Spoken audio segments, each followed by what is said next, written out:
Welcome to పూరా local. Telangana మంత్రివర్గ సమావేశం ఈరోజు అసెంబ్లీ సెంట్రల్లో జరిగింది. సీఎం రేవంత్ రెడ్డి మంత్రులు హాజరయ్యారు. అసెంబ్లీలో సమావేశాలు మరో 2 రోజులు ఉన్న క్రమంలో కేబినెట్ భేటీ ప్రాధాన్యత సంతరించుకుంది. ఈ కేబినెట్ భేటీలో పలు కీలక నిర్ణయాలు తీసుకున్నారు. అర్హులైన వారికి తెల్ల రేషన్ కార్డులు, ఆరోగ్యశ్రీ కార్డులు విడివిడిగా ఇవ్వాలని కేబినెట్ నిర్ణయించింది. రేషన్ కార్డుల కోసం మంత్రి ఉత్తమ్ కుమార్ రెడ్డి అధ్యక్షతన దామోదర రాజనరసింహ, పొంగులేటి శ్రీనివాసరెడ్డి సభ్యులుగా సబ్ కమిటీ ఏర్పాటు చేశారు. ధరణి పోర్టల్ను భూమాతగా మార్చాలని నిర్ణయించారు. రేపు అసెంబ్లీలో జాబ్ క్యాలెండర్ను విడుదల చేయనున్నట్లు నిర్ణయం తీసుకున్నారు. వయనాడు బాధితులకు సంతాపం తెలిపారు. వయనాడు బాధితులకు సహాయం చేయాలని నిర్ణయించారు. గౌరవెల్లి ప్రాజెక్టును పూర్తి చేయాలని కేబినెట్ నిర్ణయించింది. ఈ ప్రాజెక్టు పూర్తయితే 2 లక్షల ఎకరాల సాగులోకి వస్తాయి.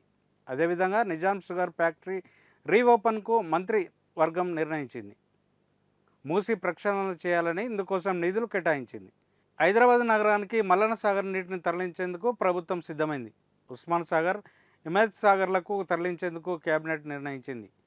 15 టీఎంసీల నీటిని 5 టీఎంసీలు హైదరాబాద్ తాగునీరు, 10 టీఎంసీలు మూసి హైదరాబాద్ పరిసర ప్రాంతాల్లో చెరువులు నింపేందుకు నిర్ణయించారు. జేఎంసీలో ఔటర్ రింగ్ గ్రామాల విలీనానికి కేబినెట్ సబ్ కమిటీ ఏర్పాటు చేశారు. ఈ కమిటీలో సభ్యులుగా మంత్రులు పొన్నం ప్రభాకర్, సీతక్క, శ్రీధర్ బాబులు ఉండనున్నారు. గవర్నర్ కోటాలో కోదండరాం, అమీర్ అలీ ఖాన్లను ఎమ్మెల్సీలుగా నియమించేందుకు గవర్నర్కి రికమెండ్ చేయాలని కేబినెట్ నిర్ణయం తీసుకున్నారు.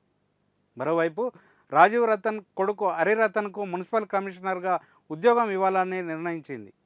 క్రీడాకారులు బాక్సర్ నిఖత్ జరీన్ సిరాజ్కు గ్రూప్ 1 స్థాయి ఉద్యోగం ఇవ్వాలని కేబినెట్లో నిర్ణయించారు. ఇషా సింగ్, నిఖత్ జరీన్, సిరాజ్లకు హైదరాబాద్లో 600 గజాల ఇంటి స్థలాన్ని కేటాయించింది. ఇది ఇప్పుడున్న అప్డేట్. మరిన్ని అప్డేట్స్తో మళ్ళీ కలుసుకుందాం. చూస్తూనే ఉండండి పూరా లోకల్.